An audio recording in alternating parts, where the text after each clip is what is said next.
નમસ્કાર. તમે જોઈ રહ્યા છો નીલકંઠ વિદ્યાલયની યુટ્યુબ ચેનલ. ધોરણ 10 તેમજ ધોરણ 12 સાયન્સ અને કોમર્સના વિદ્યાર્થીઓ નીલકંઠ વિદ્યાલયના તજજ્ઞ શિક્ષકોના અનુભવનો લાભ મેળવી શકે તે માટે આ ચેનલ પર વિડીયો અપલોડ કરવામાં આવી રહ્યા છે. સર્વે વિદ્યાર્થી અને વાલી મિત્રોએ આ યુટ્યુબ ચેનલ સબસ્ક્રાઇબ કરવી અને તેમાં રેગ્યુલર અપડેટ્સ મેળવવા માટે નોટિફિકેશન બેલ આઇકોન પર ક્લિક કરવો.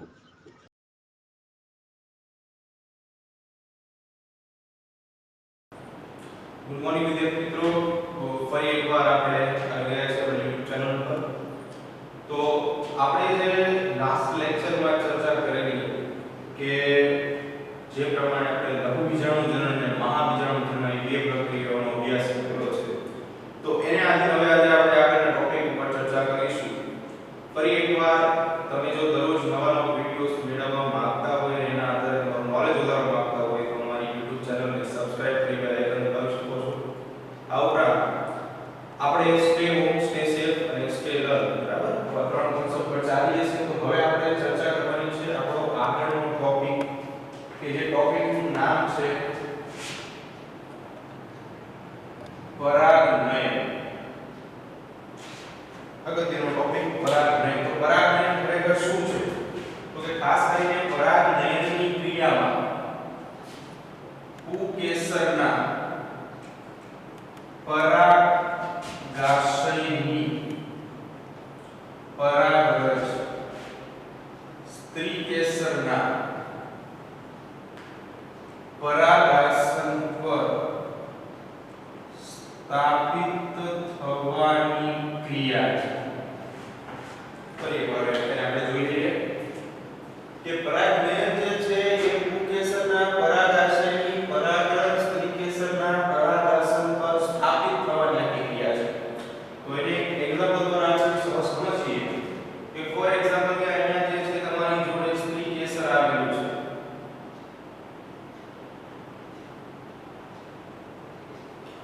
સ્ત્રીકેસરની બંને બાજુએ જો વાત કરીએ અહીંયા, તો આવી રીતે પુકેસર આવેલા છે. પુકેસરનો જે ફૂલાયેલો ભાગ તમે જે જુઓ છો એ ભાગને પરાગાશય તરીકે ઓળખીએ છીએ. જ્યારે આ પરિપક્વ બને છે ત્યારે પરાગાશય જે છે એ સ્ફોટન પામે છે. એટલે કે પાટવાની ક્રિયા દ્વારા પરાગાશયની અંદરની પરાગરજ જે છે પોલન ગ્રેન્સ તરીકે ઓળખાય છે. પરાગરજ, પોલન ગ્રેન્સ. આ પરાગરજ જે છે એ સીધા સ્ત્રીકેસરના પરાગાસન પર સ્થાપિત થાય છે. તો આ આખી પ્રક્રિયા જે છે એને પરાગનયન કહેવાય. તો વનસ્પતિની અંદર ફલનની ક્રિયા માટે પરાગનયનની ક્રિયા જે છે એ ખૂબ જ મહત્વની છે. તો પરાગનયનની જે ક્રિયા છે એ વનસ્પતિમાં પરાગનયનની ક્રિયા જે છે એના મુખ્યત્વે આપણે ત્રણ પ્રકારો પાડીએ છીએ. તો કયા કયા ત્રણ પ્રકારો છે એની વાત કરીએ આપણે. તો પરાગનયન જે છે એ ત્રણ ભાગમાં ડિવાઈડ થશે. એની અંદર પહેલો ભાગ જે છે એને આપણે સ્વફલન તરીકે ઓળખીશું. બીજા ભાગને આપણે ગેઇટેનોગેમી અને ત્રીજા ભાગને પરફલન તરીકે ઓળખવામાં આવે છે. તો ત્રણે ત્રણ વિશે આપણે ડિટેલમાં ચર્ચા કરીએ. તો એની અંદર સૌથી પહેલા વાત કરીએ આપણે સ્વફલન. તો સ્વફલન શું છે? તો ખાસ કરીને આ પ્રક્રિયાઓ ભણતા પહેલા આપણે થોડા ઘણા અભ્યાસ કરી લઈએ પુષ્પની અને વનસ્પતિની અમુક અવસ્થાઓ વિશે. તો ખાસ કરીને શું છે કે વનસ્પતિઓ જે છે એમાં પરાગનયન સમજવા માટે આપણે થોડું ઘણું એના વિશે ડિટેલમાં માહિતીની જરૂર છે. તો પુષ્પો જે છે ખાસ કરીને કોઈ પણ પુષ્પ એ બે પ્રકારના હોય છે. લિંગી ચક્રોના આધારે સેક્સ્યુઅલ ઓર્ગન્સ જે હાજર હોય છે એની અંદર એના આધારે પુષ્પ જે છે એ બે પ્રકારના હોય છે. તો કયા કયા બે પ્રકારના હોય છે? તો એની અંદર એક પ્રકાર પડે છે એક લિંગી પુષ્પ અને બીજો પ્રકાર પડે છે ઉભયલિંગી પુષ્પ, અથવા તો એને આપણે નામ આપીએ છીએ દ્વિલિંગી પુષ્પ. તો ફર્સ્ટ ઓફ ઓલ એક લિંગી પુષ્પ શું છે? તો જે પુષ્પ જે છે સામાન્ય રીતે આપણે વાત કરી છે કે જે પ્રકારો છે પ્રજનન ચક્રોના આધારે પડે છે. તો જે પ્રકારો પાડેલા છે એ પ્રજનન ચક્રોના આધારે પાડેલા પ્રકારો છે. અને આપણે જ્યારે પહેલો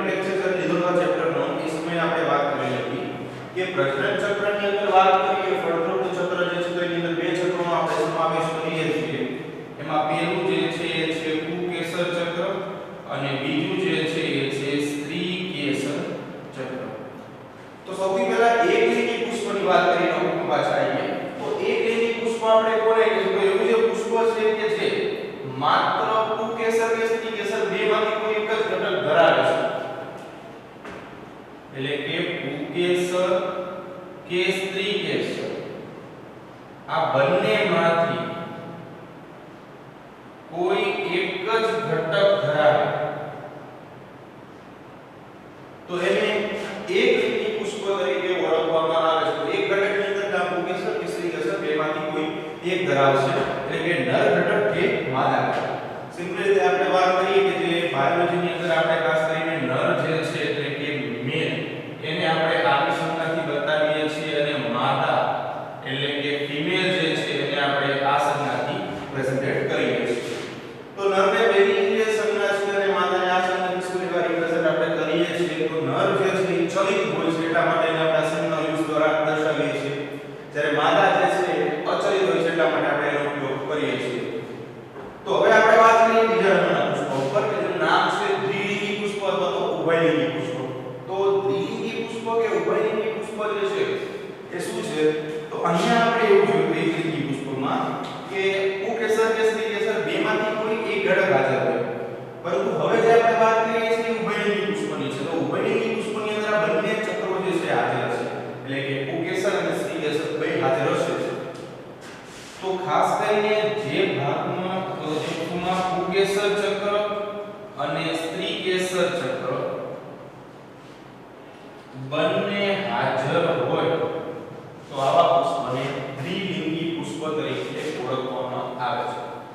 આવી જ રીતે આપણે વનસ્પતિઓના પ્રકારોની વાત કરીએ તો વનસ્પતિઓના પણ પ્રકારો પાડી શકાય. તો વનસ્પતિઓ જે છે એના પ્રકારોની વાત કરીએ તો એમાં એક સદની વનસ્પતિ અને બીજા નંબર ઉપર દ્વિસદની વનસ્પતિ. તો સૌથી પહેલા એક સદની વનસ્પતિ કોને કહેવાય?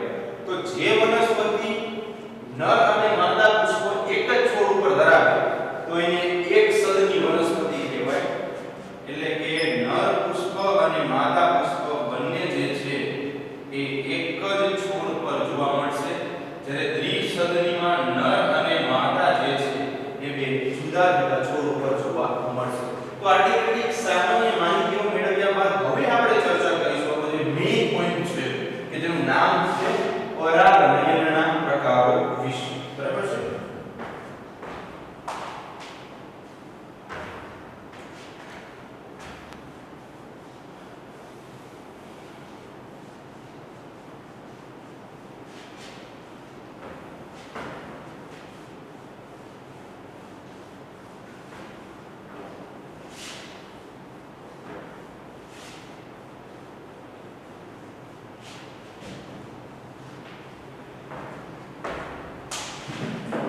આપણે વાત કરવાનો છે મેઇન પોઈન્ટ આપણો છે જેનું નામ છે પરાગનયનના પ્રકારો. તો પરાગનયનની પ્રક્રિયા વિશે આપણે અભ્યાસ કરી ચૂક્યા છીએ. હવે આપણે એના પ્રકારોની વાત કરીએ. તો સૌથી પહેલો પ્રકાર છે સ્વફલન, બીજા નંબર ઉપર છે ગેઇટેનોગેમી અને છેલ્લા નંબર ઉપર છે પરવશ અથવા તો પરફલન. તો આવા ત્રણ પ્રકારો જે છે એના વિશે આપણે અભ્યાસ કરવાનો છે. તો સૌથી પહેલા આપણે વાત કરીશું પહેલો પ્રકાર કે જેનું નામ છે સ્વફલન. તો સ્વફલનમાં શું થાય છે? તો કે આ ઘટનાની અંદર ખાસ કરીને પરાગનયનની ક્રિયા જે છે એ એક જ પુષ્પની અંદર થાય છે.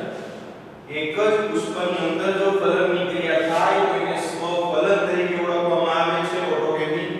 તો સ્વફલનની ક્રિયા જે છે થવા માટે ખાસ કરીને દ્વિલિંગી પુષ્પો હોવા જરૂરી છે કે જેની પાસે નર અને માદા બંને પ્રજનન ઘટકો જે છે એની હાજરી હોય.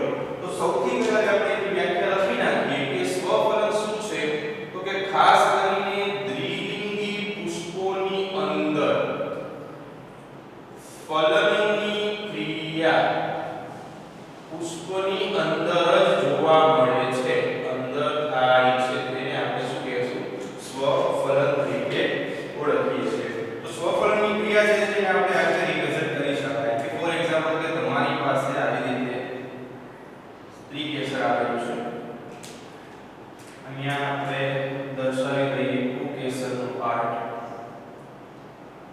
સ્ફોટનની ક્રિયા થાય, પરાગરજ ઉગડીને સીધે સીધું પરાગાશય પર આવે. તો આ આખી પ્રોસેસ જે છે એ સ્વફલનની ક્રિયા છે. બરાબર છે. સેકન્ડ નંબર ઉપર વાત કરીએ ગેઇટેનોગેમી. વિશિષ્ટ પ્રકારની પ્રક્રિયા છે. તો ગેઇટેનોગેમીની પ્રોસેસમાં શું થાય છે? તો કે ખાસ કરીને આમાં જે પરાગનયનની ક્રિયા જે છે એ એક જ છોડના બે અલગ અલગ પુષ્પો ઉપર થશે. ખાસ શબ્દ યાદ રાખજો, એક જ છોડના બે અલગ અલગ પુષ્પો ઉપર થાય. પરાગનયનની ક્રિયા અહીં એક જ છોડના બે જુદા જુદા પુષ્પો ઉપર થાય છે. તો ગેઇટેનોગેમીની આ લાક્ષણિકતા છે કે માત્ર પુષ્પ બદલાય છે, છોડ બદલાતો નથી. આ ખાસ અગત્યની વાત છે, યાદ રાખવા જેવી છે કે અહીં માત્ર આપણે પુષ્પને બદલીએ છીએ, છોડને બદલતા નથી. તો ફોર એક્ઝામ્પલ કે ધારી લઈએ કે આવી રીતે આપણી જોડે છોડ છે, ઉપરની બાજુ અને નીચેની બાજુ જે છે એ પુષ્પો જે છે એ ઉદ્ભવ થાય છે.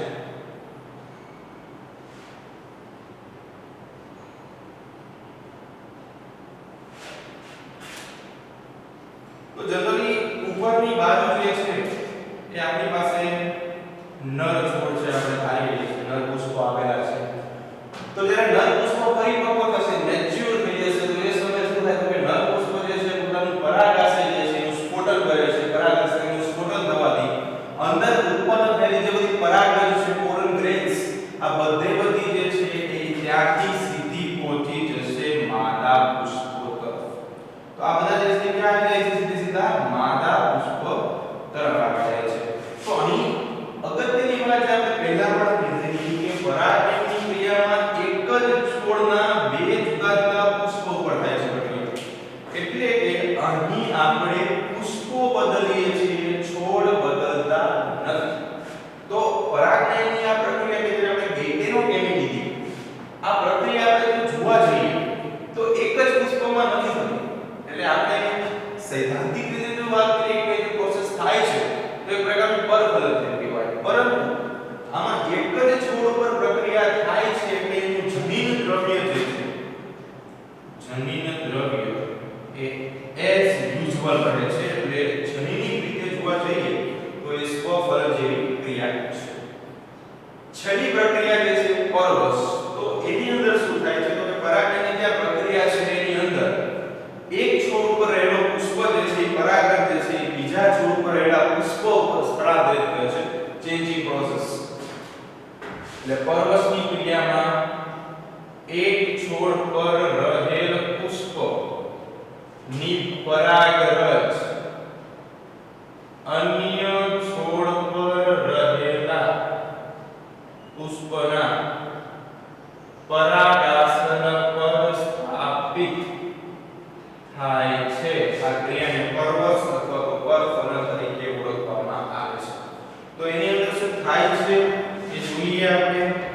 તો ફોર એક્ઝામ્પલ કે આ વનસ્પતિ છે, તો અહીંયા ખાસ કરીને પરપરાગનયન અથવા પરવશની જે વનસ્પતિઓ છે એ માત્ર એક લિંગી પુષ્પો મોટા ભાગે ધરાવતી હોય છે. એટલે કે ફોર એક્ઝામ્પલ કે અહીંયા જે છે આ નર પુષ્પ ધરાવતો છોડ છે અને અહીંયા જે છે આ માદા પુષ્પ ધરાવતો છોડ છે.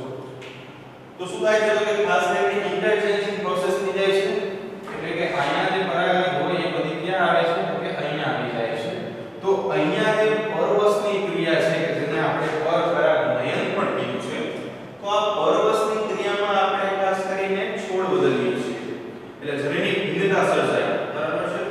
અને બીજી વસ્તુ કે આ પ્રક્રિયા કરવા માટે આપણે કેટલાક પરાગવાહકોની જરૂર પડે કે જે ખાસ કરીને પરાગરજ છે એને એક સ્થાનેથી અન્ય સ્થાન પર લઈ જતો હોય છે.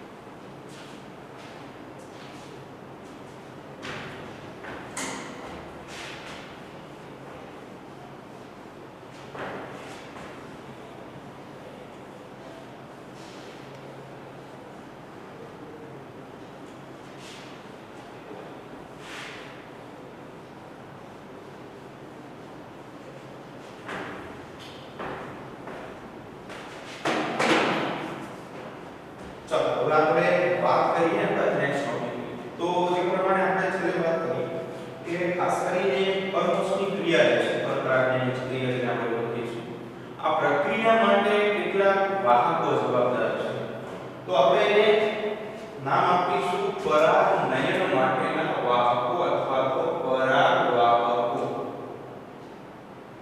તો આ પરાગવાહકોનું કામ શું છે તો પહેલા આપણે વ્યાખ્યા સમજીએ કે પરાગવાહકો કોને કહેવાય તો પરાગવાહકો જે છે એમાં ખાસ કરીને આ ઘટકો જે છે એ પરાગરજને એક સ્થાનેથી બીજા સ્થાને સ્થળાંતરિત કરવામાં ઉપયોગી ઘટક છે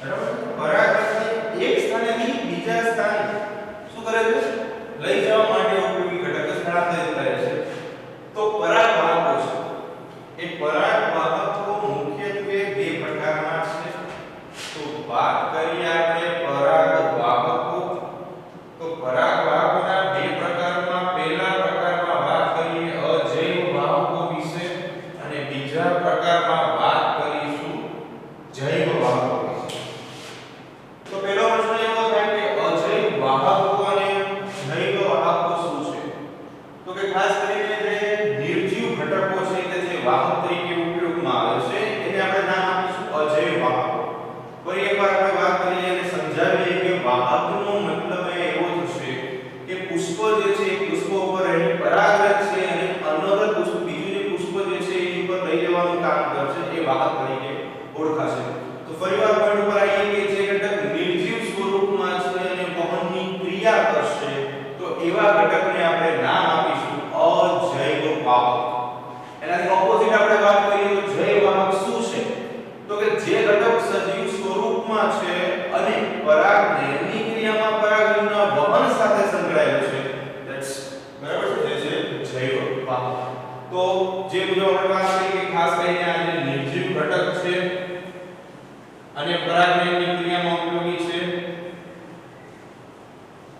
તો એને આપણે નામ આપીશું અજૈવ વાહક તો જૈવ વાહક શું છે તો કે સજીવ ઘટક થઈને પરાગનયનની ક્રિયામાં ઉપયોગી છે સજીવ ઘટક કે જે પરાગનયનમાં ઉપયોગી છે ચલો તો ઉદાહરણો બાદ જોઈએ તો આપણે અહીં અજૈવ પરાગવાહકોની અંદર મુખ્યત્વે બે ઘટકોનો સમાવેશ કરીશું એમાં એક છે પવન અને બીજા નંબર ઉપર છે પાણી એવી જ રીતે જો આપણે વાત કરીએ જૈવ પરાગવાહકોની તો જૈવ પરાગવાહકોની અંદર પણ આપણે બે ઘટકો વિશે અભ્યાસ કરીશું ખાસ કરીને કેટલાક પ્રાણીઓ અને કેટલાક કીટકો બરાબર છે તો આવા ઘટકો જે છે પરાગનયનની ક્રિયા જે છે તેને અસર કરશે એમાં ઉપયોગી બનશે અને જેના દ્વારા અલગ અલગ પરાગનયનની ક્રિયા જે છે તેને આપણે અલગ અલગ નામથી ઓળખશું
હલકી પરાગરજનું મુખ્ય કારણ એવું છે કે અહીંયા આપણે પ્રક્રિયા કરાવવાની છે પવન દ્વારા. તો પવન દ્વારા પ્રક્રિયા એક સ્થાનેથી પવન દ્વારા ઉડીને અન્ય સ્થાને જવાની છે. તો એના માટે સૌથી મહત્વની બાબત એ છે કે પરાગરજ જે છે એનું વેઇટ એકદમ ઓછું હોવું જોઈએ, જેથી સરળતાથી પવન દ્વારા ઉડીને એક સ્થાનેથી બીજા સ્થાને જઈ શકે. નંબર 2, સંખ્યા ખૂબ વધારે હોય છે. અનધર પોઈન્ટ, સંખ્યા શા માટે વધારે આપણે લઈશું? કારણ કે અહીંયા શું છે કે વ્યય થવાની સંભાવના પવન દ્વારા પરાગયન થાય છે, પણ અહીંયા કોઈ સ્પેસિફિક જગ્યાએ પરાગયન બેસની એવી સંભાવના બહુ ઓછી હોય છે. તો એવા સંદર્ભે આપણે એની સંખ્યા હંમેશા કેવી રાખીએ છીએ? વધારે રાખીએ છીએ. બી, કે પરાગયન જે છે એ સૂકી હોય છે, શુષ્ક હોય છે, એટલે વેટ ઓછો થઈ જાય. બી, કે મધુ ગ્રંથિ કે અન્ય ગ્રંથિઓ ધરાવતી નથી.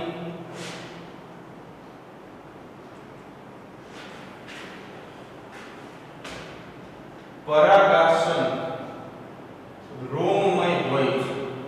રોમમય હોવાનું મુખ્ય કારણ એવું છે કે ખાસ કરીને પરાગન જે છે સરળતાથી પહોંચી જાય.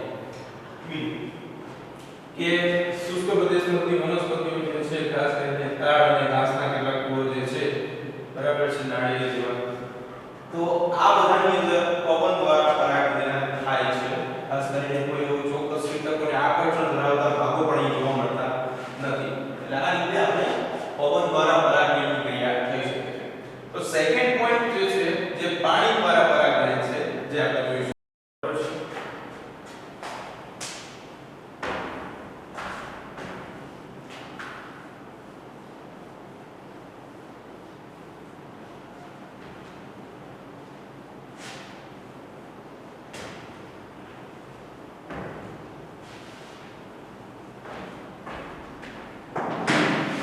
તો નંબર 2,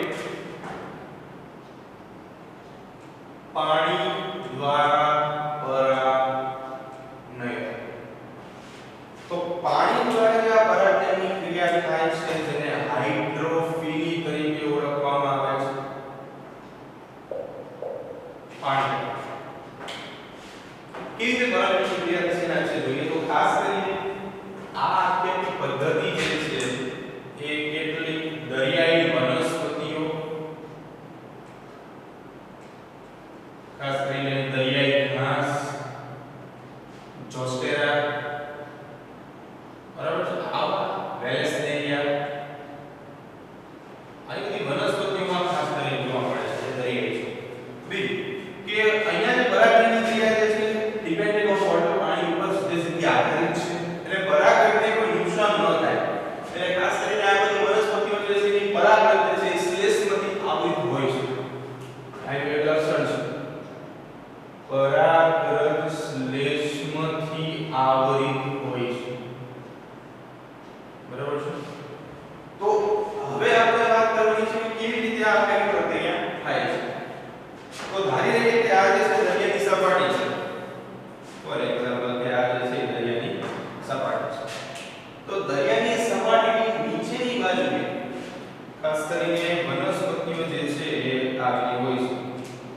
તો ધેટ્સ ધ લાસ્ટ પોઈન્ટ. બરાબર છે. દરિયો બતાવવા માટે આપણે પ્રયાસ કર્યો છે. તો સપાટી પર શું થાય છે કે સૌથી પહેલા વનસ્પતિ જે છે, નર વનસ્પતિ જ્યારે પરિપક્વ બને છે, મેચ્યોર બને છે, એ સમયે નર વનસ્પતિ જે છે એ સપાટી પર આવે છે. પરાગાશયને તેનું સ્ફોટન કરાવી દે છે અને પરાગરજ જે છે એ પાણીની સપાટી પર મુક્ત કરી દે છે. તો ફોર એક્ઝામ્પલ કે સ્ટાર્ટિંગમાં જે છે એ આવી આખી પ્રોસેસ હોય છે. તો આજે છે એ નર વનસ્પતિ દર્શાવેલી છે. આપણે તો એક સ્પ્રિંગ જેવી રચના હોય છે કે જેને વૃંત તરીકે ઓળખવામાં આવે છે. આ વૃંત જે છે સ્પ્રિંગ જેવી રચના છે, જે પોતાના સાઈઝમાં વધારો પણ કરી શકે છે અને સંકોચાઈને ઘટાડો પણ કરી શકે છે. તો જ્યારે આ પરિપક્વ બનશે ને આપણે પરાગાશય બતાવવા માટે પ્રયાસ કરેલો છે આપણે. તો પરિપક્વ બનવાને પરિણામે શું થાય છે તો કે ખાસ કરીને ઉપરની બાજુ પહોંચશે આવી રીતે અને સ્ફોટનની ક્રિયા કરશે. એટલે પરાગરજ જે છે બધી પાણીની સપાટી જે છે વોટર સરફેસ ત્યાં ભેગી થશે. સેમ ટુ સેમ આ ટાઈમ પીરિયડ ઉપર ખાસ કરીને આવા બીજા પુષ્પો જે છે એ આપણું માદા પુષ્પ જોવા મળે છે. બરાબર છે, માદા. તો આ પણ શું કરે છે તો કે આની પાસે પણ વૃંત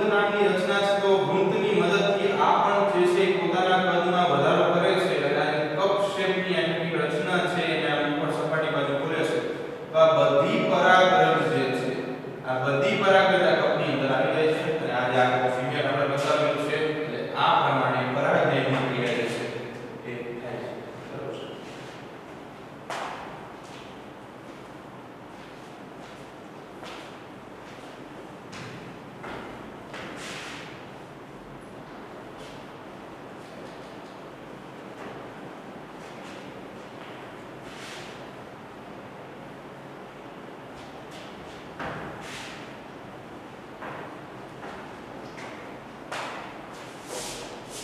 તો આના પહેલા આપણે જે બે અલગ અલગ પ્રકારની પદ્ધતિઓ જોઈ હતી એમાં ખાસ કરીને આપણે પવન દ્વારા અને પાણી દ્વારા જોયું.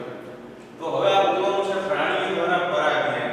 તો ખાસ કરીને આ પ્રક્રિયા જે છે એ ઝૂફિલી તરીકે ઓળખાય છે. એના ઉદાહરણો જે છે એ ખાસ અગત્યના છે. તો ઉદાહરણો કયા છે? તો સનબર્ડ, હમિંગબર્ડ, લેમુર, પ્રાઇમેટ્સ, કોતરનાર પ્રાણીઓ, કાચીના અને કેકોકોર્પી. એવી જ રીતે જો આપણે વાત કરીએ કે કીટકો દ્વારા પરાગનયન, કીટકો જે છે એન્ટેમોફિલી તરીકે ઓળખવામાં આવે છે અને જેના ઉદાહરણો જે છે મધમાખી, ફૂદાઓ, ભમરાઓ, બરાબર છે, માખીઓ વગેરે જે છે એના ઉદાહરણ છે. તો અહીંયા ખાસ કરીને જે પરાગનયન છે એના માટે કેટલીક વિશિષ્ટતાઓ જે છે એ વનસ્પતિ ઉત્પન્ન કરે છે. તો કઈ વિશિષ્ટતાઓ છે? તો વાત કરીએ કેટલીક વિશિષ્ટતાઓની. તેમાં સૌથી પહેલા વનસ્પતિઓ જે છે એ વિશિષ્ટ પુષ્પ વિન્યાસ સર્જે છે. આ વિશિષ્ટ પુષ્પ વિન્યાસ જે છે તેની અંદરથી વનસ્પતિઓ જે છે એ અલગ અલગ પ્રકારના કીટકોને પોતાની બાજુ આકર્ષે છે. બીજા નંબર પર રંગબેરંગી પુષ્પો દ્વારા, હવે ખાસ કરીને સુગંધ ગ્રંથિ દ્વારા કીટકોને પોતાની નજીક આકર્ષે છે. નંબર 3 ઉપર જો વાત કરીએ તો ખાસ કરીને કેટલીક ખાદ્ય પરાગરજનું સર્જન કરે છે. તો ખાદ્ય પરાગરજ જે છે જેને ખાવા માટે કેટલાક કીટકો જે છે નજીકમાં આવે છે પુષ્પની અને એને પરિણામે પરાગની ક્રિયા થાય છે. બીજું કે અહીં જે પરાગરજ જે છે એ પરાગરજની સંખ્યા ઓછી હોય છે અને પરાગરજ જે છે એ ચિકાસ યુક્ત હોય છે. આ સંખ્યા ઓછી હોવાનું કારણ એક જ છે, કારણ કે પરાગરજનું વિતરણ જે છે જ્યારે વનસ્પતિ ઉપર કીટક બેસશે તે સમય કરવાનું છે એટલે થોડો વ્યય જે છે એ અટકી જાય છે. ચિકાસ યુક્ત અને કંડક્ટિવ હોવાનું કારણ એવું છે કે કીટક જે છે પુષ્પ પર બેસે તો એની ઉપર પરાગરજ જે છે ચોંટી જાય છે. બીજું કે અહીંયા જે પ્રક્રિયા થાય છે એમાં ખાસ કરીને બંનેને, વનસ્પતિને અને કીટકોને બંનેને ફાયદો થાય છે. તો આ આખી ક્રિયા જે છે એને સહજીવન તરીકે ઓળખવામાં આવે છે. બંનેને ફાયદો થાય જેને આપણે પાછળના ચેપ્ટરમાં જોશું, પ્લસ તરીકે આપણે ઓળખશું આવી સંજ્ઞાની મદદથી. તો આવી રીતે આપણે બધા પ્રકારો જે છે એ જોયા. હવે નવો ટોપિક જે છે બાહ્ય સંવર્ધનની પ્રયુક્તિઓ. તો આ બાહ્ય સંવર્ધનની પ્રયુક્તિઓ શું છે? તો જ્યારે બાહ્ય એટલે કે બહારની બાજુથી પરાગનયન કરાવવું પડે તો એમાં પેલું છે જ્યારે તમારે સ્વપરાગનયનને રોકવું હોય તો આ પ્રક્રિયા એવી છે કે જ્યારે તમે નવા લક્ષણો જે છે એકત્ર કરવા માંગો છો, નવા લક્ષણો ઉમેરવા માંગો છો તો એ સમયે સ્વપરાગનયનને રોકવા માટે બાહ્ય સંવર્ધનની પ્રયુક્તિઓ કરાવવી જરૂરી છે. બીજા નંબર અંતઃસંવર્ધન દાબ અથવા તો અંતઃસંવર્ધન દબાણ. આ શું છે?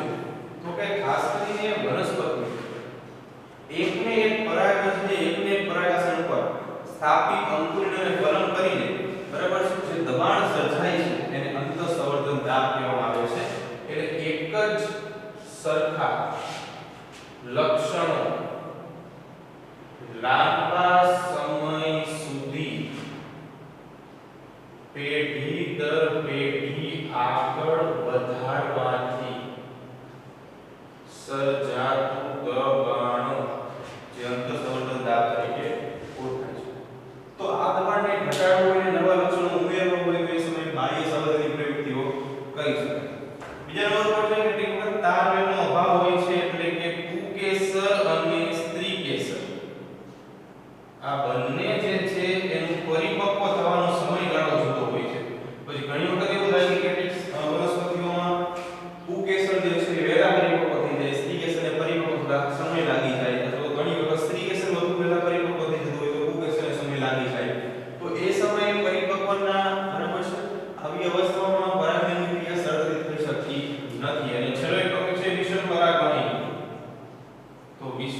પરાગવાહિની શું છે? તો કે ખાસ કરીને દરેક વનસ્પતિ જે છે એમાં પરાગવાહિની જે છે એની લંબાઈમાં જુદા ગુણ જોવા મળે છે. એટલે વનસ્પતિની પરાગરજ જે છે એ ત્યાં સુધી પહોંચી શકતી નથી. જો અહીંયા જે છે એ અલગ અલગ જોવા મળે છે.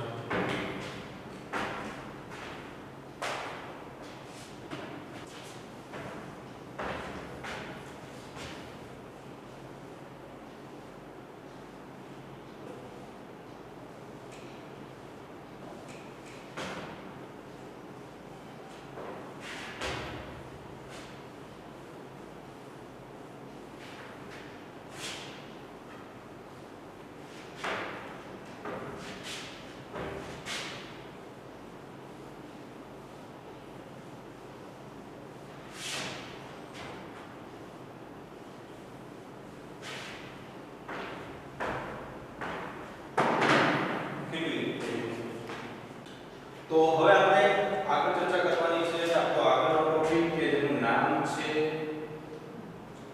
સ્ત્રીકેસર અને પરાગાશય અને પરાગરજની આંતરક્રિયાઓ.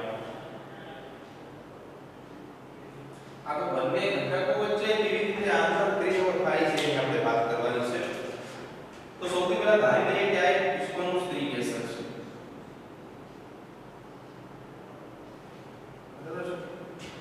તો સ્ત્રીકેસરના વિવિધ પ્રકારના ભાગો આપણે પહેલા પણ અભ્યાસમાં લીધેલા જ છે, છતાં પણ થોડા ઘણા ભાગો વિશેની માહિતી લઈ લઈએ. તો આ જે ભાગ છે જેને આપણે કહીએ છીએ પરાગાશય, આ જે આખો ભાગ છે જેને આપણે કહીએ છીએ પરાગવાહિની, અને આ જે ભાગ છે કે જેને આપણે બીજાશય અથવા અંડાશય તરીકે ઓળખીએ છીએ. તો હવે શું થાય છે તો ખાસ કરીને અહીંયાની બાજુએ આપણી પાસે પુંકેસર આવેલું હોય છે. તો પુંકેસર જે છે એનો ફૂલાયેલો ભાગ કે જેને આપણે પરાગાશય કહીએ છીએ એ પુખ્ત થઈને સ્ફોટન પામી એટલે પરાગરજ મુક્ત કરે છે. અને આ પરાગરજ જે છે એ પરાગાશય પર સ્થાપિત થાય છે. તો હવે એવું હોતું નથી કે માત્ર એક પુષ્પની પરાગરજ જે છે ને એના પરાગાશય પર સ્થાપિત થાય. બીજા ઘણા બધા અલગ અલગ પુષ્પ જે છે એની પરાગરજ જે છે એ પરાગાશય પર સ્થાપિત થતી હોય છે. તો પ્રશ્ન એવો છે કે પરાગરજ સ્થાપિત થઈ જાય પછી એનું ભવિષ્ય શું છે? તો કે ખાસ કરીને જેવી પરાગરજ એને સ્થાપિત થાય પછી પરાગરજ અંકુરણ પામે છે. તો પ્રશ્ન એવો થાય કે પરાગરજ અંકુરણ એટલે શું, અથવા તો પરાગરજનું અંકુરણ કોને કહેવાય? તો પરાગરજનું અંકુરણનો અર્થ એવો થાય કે પરાગરજમાંથી પરાગ નલિકાના વિકાસની ક્રિયાને પરાગરજનું અંકુરણ કહેવાય. તો પ્રશ્ન આપણને એવો થાય કે જો અહીંયા ઘણી બધી પરાગરજ બેસતી હોય તો શું બધી પરાગરજ અંકુરણ પામે? તો કે ના. ખાસ કરીને સંલગ્ન પરાગરજ જે છે કે જે વનસ્પતિઓ સ્વીકારે છે આવી જ પરાગરજ અંકુરણ પામે છે. તો ખાસ કરીને પરાગાશન દ્વારા જે પરાગરજ સ્વીકારવામાં આવે છે તે જ પરાગરજ પરાગાશનમાં અંકુરણ પામે છે. તો જે સ્વીકારવામાં આવે છે એ આગળ અંકુરણ પામે છે, તો જે સ્વીકારવામાં નથી આવતી અંકુરણ પામતી નથી. તો હવે સ્વીકારવાનું આખો જે પોઈન્ટ છે આખોની ઉપર આધાર રાખે છે.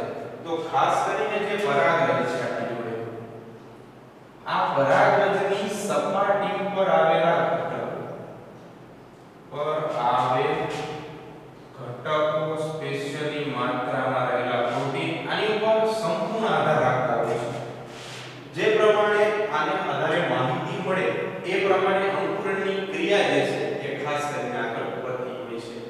તો હવે અંકુરણ થઈ ગયા બાદની અવસ્થા કેવી છે એના વિશે આપણે વાત કરીએ. તો ધારી લો કે આ એક પરાગરજ છે, બરાબર છે. એની અંદરથી આવી રીતે પરાગ નલિકા જે છે એ નિર્માણ પામે છે. તો સૌથી પહેલા આ જે છે એ પરાગરજનું બાહ્ય સ્તર છે. પરાગરજનું અંદરની બાજુ જે આવેલું છે આ આપણે બ્લુ કલરથી બતાવીએ છીએ પરાગરજનું અંતઃસ્તર છે આપણે નામ આપશું અંતઃસ્તર એટલે પરાગરજનું અંતઃસ્તર. હવે એની અંદરથી નિર્માણ પામે છે આ પરાગનલિકા પોલન ટ્યુબ. તો હવે શું થાય તો તેનું નિર્માણમાં આપણે આગળ પણ જોયું કે જે કોષ કેન્દ્ર હોય અસમ વિભાજન પામે છે એની અંદર એક જે છે એ મોટો કોષ બને છે અને બીજો જે કોષ છે એ નાનો કોષ બને છે. તો જે મોટો કોષ અહીંયા બને છે એ મોટો કોષ જે છે એ ખાસ કરીને ઓળખાય છે વાનસ્પતિક કોષ અથવા તો નળ કોષ, વેજીટેટિવ સેલ.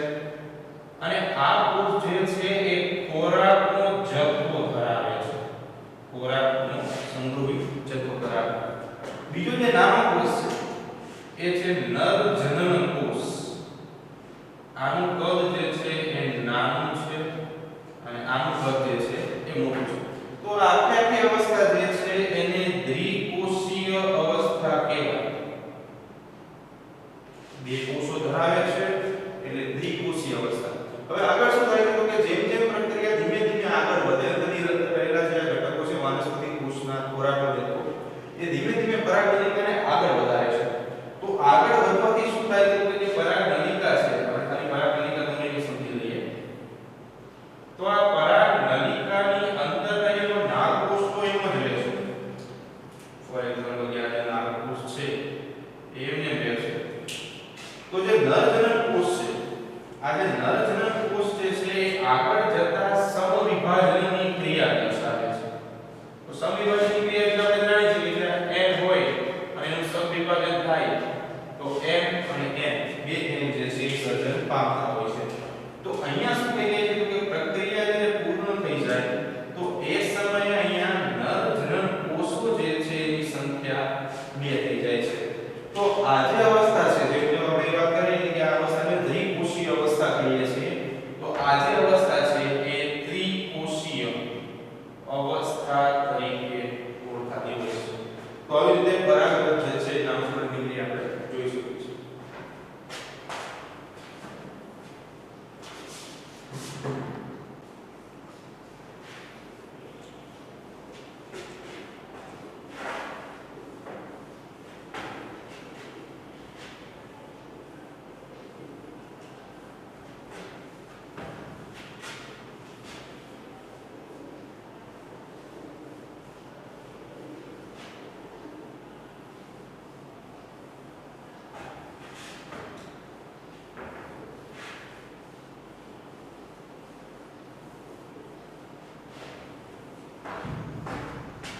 તો હવે આપણે આગળની પ્રક્રિયા જે છે એનો ટોપિક છે ખાસ કરીને પરાગરજનું અંકુરણ.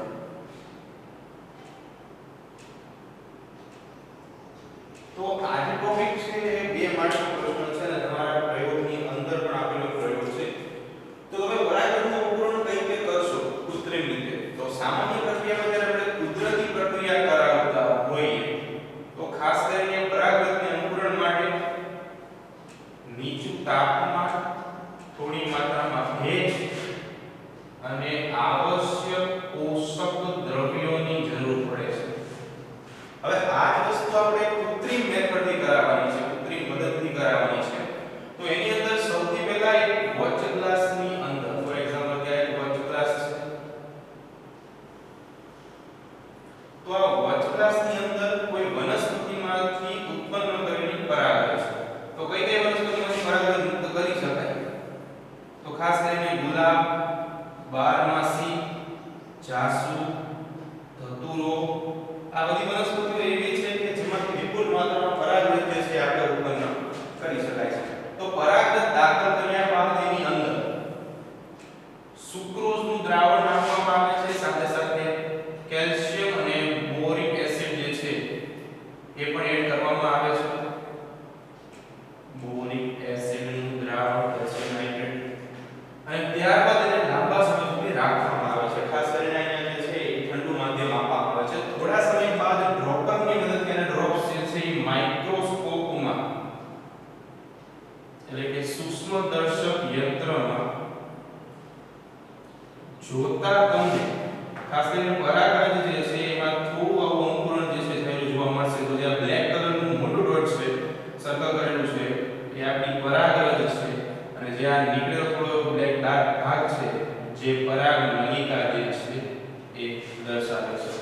આ રીતે આપણે કૃત્રિમ પદ્ધતિની મદદથી પણ પરાગરજ છે એનું અંકુરણ કરી શકીએ છીએ.